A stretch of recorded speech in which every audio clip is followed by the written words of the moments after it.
Welcome to today's episode of me reviewing highlights. A lot has happened, and I'm staying busy.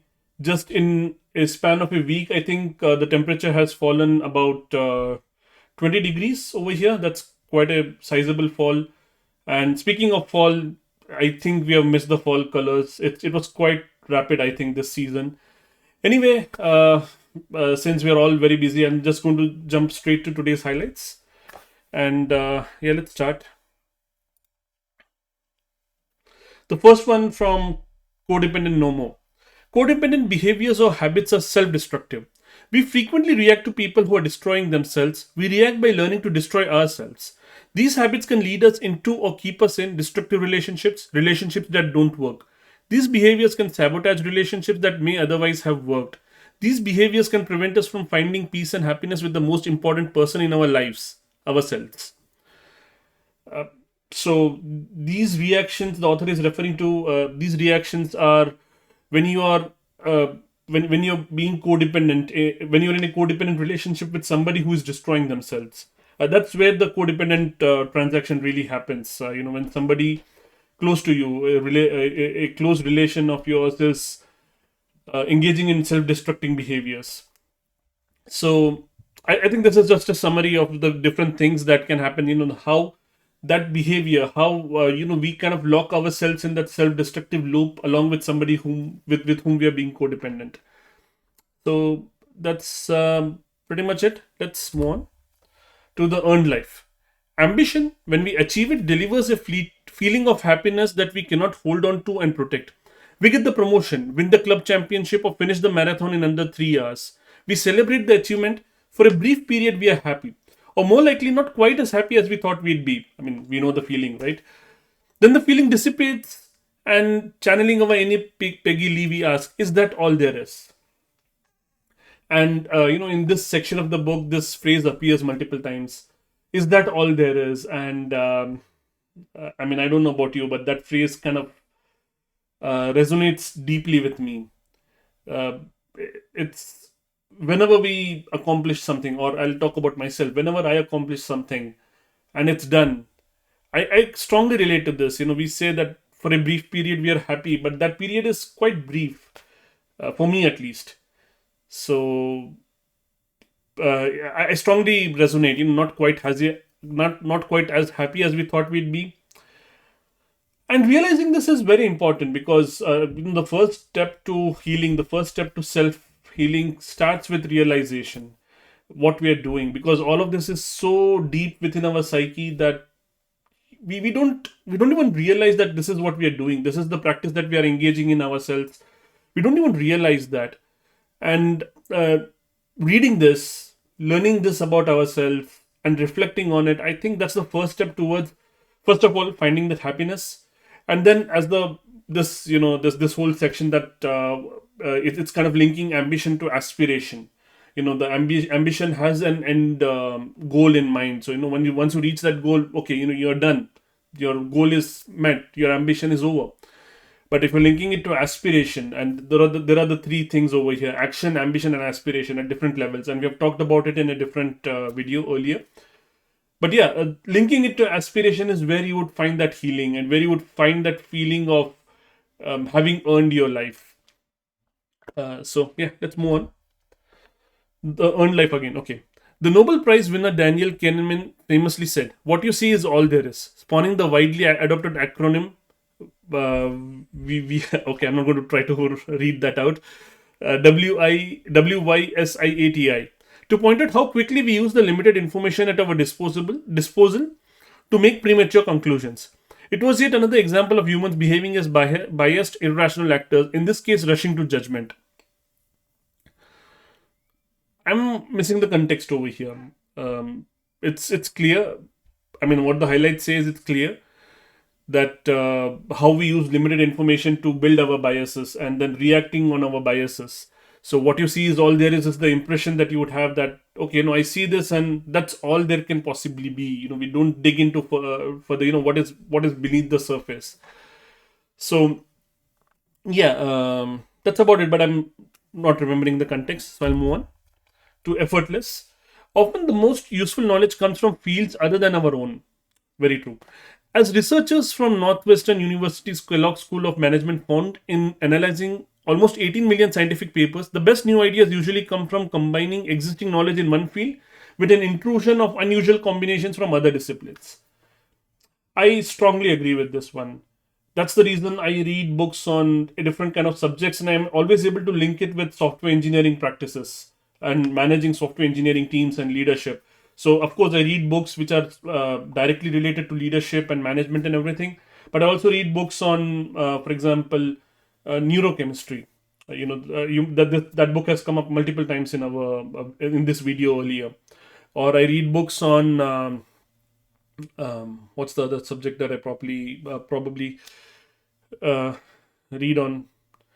Um, Anyway, fiction is one thing, of course, but still, all of those kind of intersect, and they build this model of learning, and that's where innovation truly comes from. Let's move on to big leap. Make a commitment to keeping an attitude of wonder and play while learning about your upper limit behaviors. So there is this thing about upper limit behaviors that kind of limit how far you can grow, or how much you can be happy. Say the sentence in your mind as often as you like. It expresses the attitude I'd like you to embody. I commit to discovering my upper limit behaviors and to having a good time while I'm learning about them. You can learn a lot more with a spirit of wonder and enjoyment than you can with an attitude of criticism. So, like I said, upper limit behaviors, they are kind of behaviors that provide an upper limit. That's where you stop. You have a lot more potential, but with certain behaviors or with certain attitudes, you just lock yourself in. And this, in over here, the author is really talking about understanding the behaviors from a point of view of wonder and enjoyment.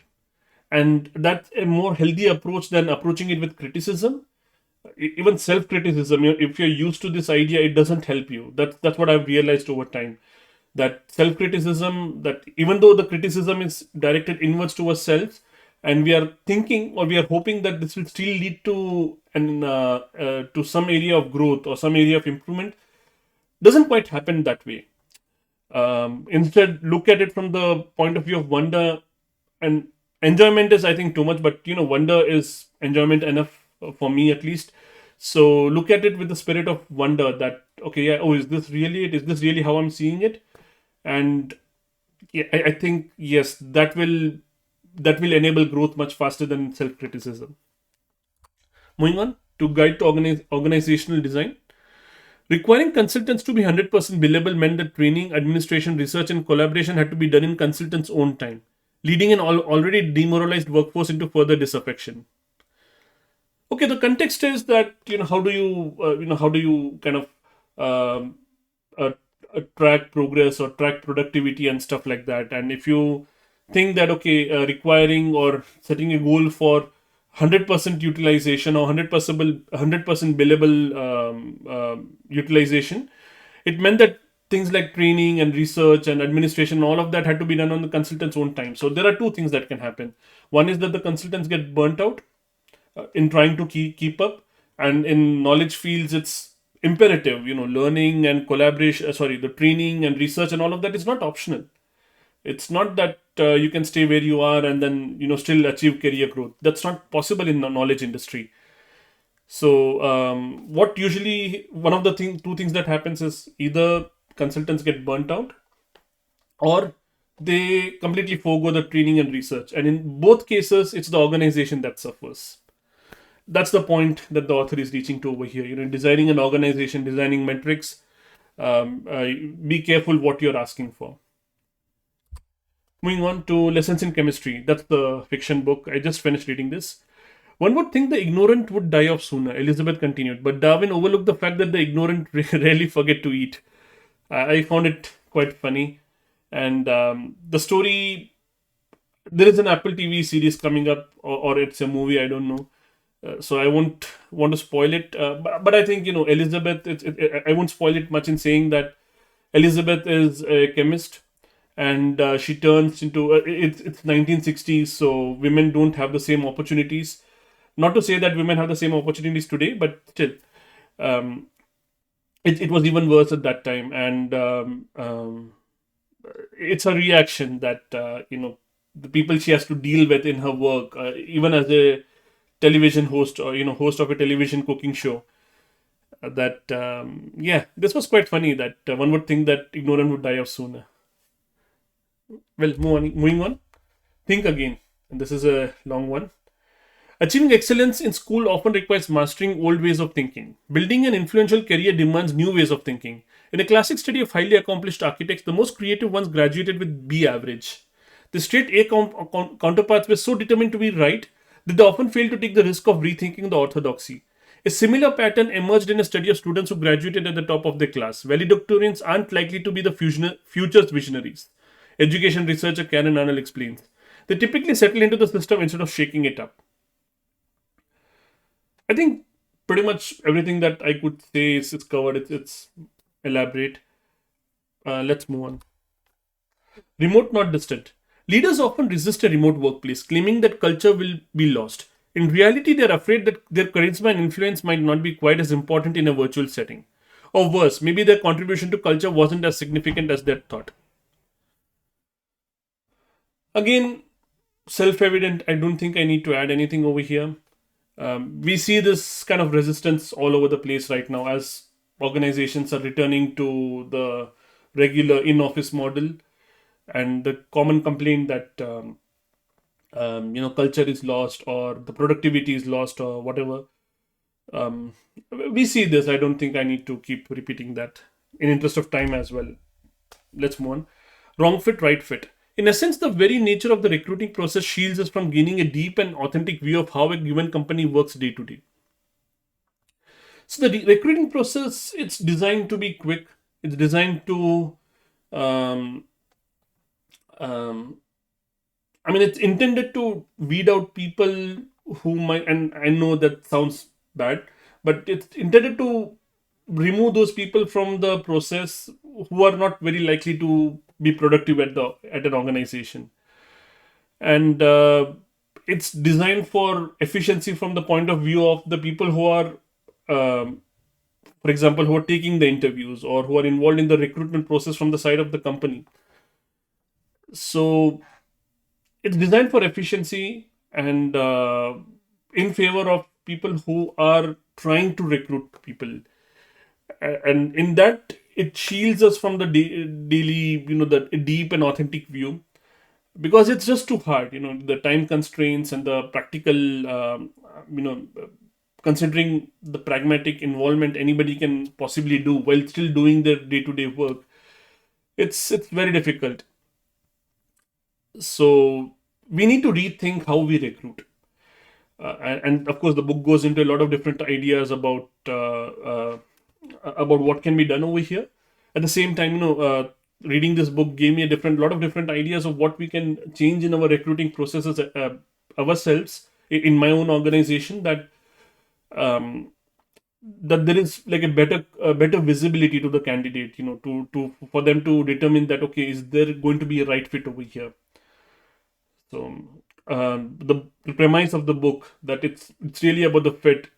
Sometimes it's not about skills. Skills can be learned, really. If you're hiring somebody who doesn't have the right skills, technical skills to do the job, or even communication skills or leadership skills, all of them can be learned. Some are harder to learn than others, true, but all of them can be learned. But fit, it's very difficult to alter that. So it needs a lot of involvement, a lot of intentional effort given by the candidate, by the person, to fit into an organization. And it's a magnitude of orders of magnitude larger or more complex for an organization to change its fit, because like that would mean you're changing the attitude or the working process for everybody within the organization. So that's pretty much impossible, really. So yeah, this book is mostly about wrong fit and right fit from the personal perspective or the candidate's perspective. Right. So let's end with that. And that's again, I'm trying to stay, in interest of time. I can speak a lot more about that book. Just finished it a few days back. In fact, I think I'll do a separate video on that if possible. So let's see. But for now, I think I'm done for the day. And you have a good day. Take care.